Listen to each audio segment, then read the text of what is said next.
In 1960, at the height of apartheid, the South African economy was growing at something like 6 or 7% a year. By the late 1980s, the eve of Mandela's release from prison, the economic growth in South Africa was less than 1%. The country was effectively on the brink of collapse, bankruptcy.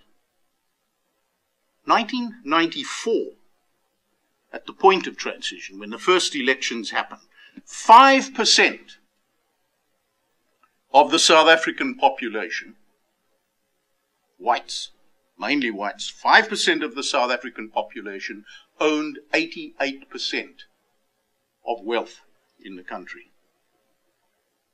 60% of the health budget was spent on the white population. 4 million out of probably about 45 million at the time. 12 million South Africans were without access to water, black South Africans. 21 million were without sanitation or sewerage. 40% of the country lived in abject poverty. And 2008, just a year or so ago, on the scale of who earns more than 750,000 rands a year, $100,000, in 2008, a couple of years ago, 77% of that profile are white and 16% are black. And that 16% of black are largely what we in South Africa call the black diamonds, the new elite. And so what does one say? Unemployment rate in South Africa at the moment, depends who does the counting and by what criteria you count, varies between 25% and as much as 40%.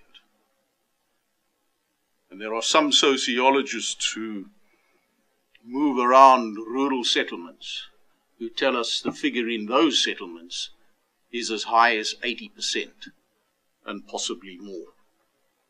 This was the situation that the new government, the ANC government, inherited as a result of negotiation and as a result of the first democratic elections. What do? Where do they begin?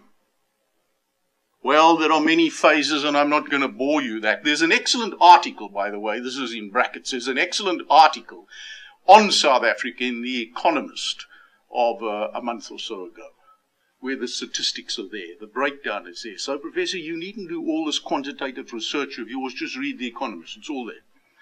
It's very easy, but it's very well spelt out, and it shows you the different phases, economic phases, through which the new government went in seeking to deal with these issues. But essentially, the South African government, in its macroeconomic policy, has opted for high wages and redistribution.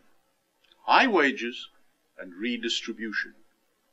And those who are employed at the bottom of the pile are certainly not receiving high wages by your standards, but they're receiving a salary, a wage, significantly higher than those in Southeast Asia and elsewhere. And that is one of the problems that South Africa faces in terms of exports and in terms of economic growth. It also opted for this redistribution policy of, through taxes and via other mechanisms, to take money away from those who have, the whites, to ensure that those who do not have receive. And of course there were some objections, the same as you have some objections in your country, if I understand the media correctly, as to who should have a bush tax. cut and who shouldn't have it. But very quickly,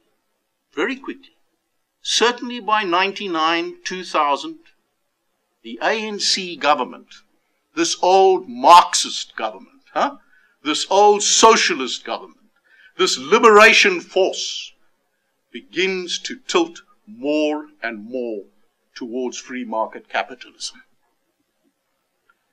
And that is essentially where we are today, as far as the economy is concerned. And when you read in the media of the divisions within the ANC government, it is in relation to this issue. The ANC government is a broad church, very broad church. It includes dyed-in-the-wool old Marxists, and it includes uncompromising free market capitalists. And there's the debate. What do we do about the economy? With the one side into investments, high-tech, that sort of stuff, are saying we've got to integrate ourselves more and more into the globalization process. The poorest of the poor, knowing they will never get into that economy, are beginning to rebel. As we say in South Africa, they are beginning to burn tires in the streets. When I used this analogy with Craig a little while ago, and I said when South Africans are unhappy, they burn tires in the streets, he said, well, in America, we just go shopping. But that same tension in the economy in the United States is there, certainly in South Africa, although more intense, because those who do not have very, very little. And on the other side, those who are clawing their way into this new economy are becoming more and more wealthy in a very, very rapid way. And so the tension in the ANC is, interestingly today, not between black and white, as much as between workers and the new black diamonds, the black elite. That's the tension.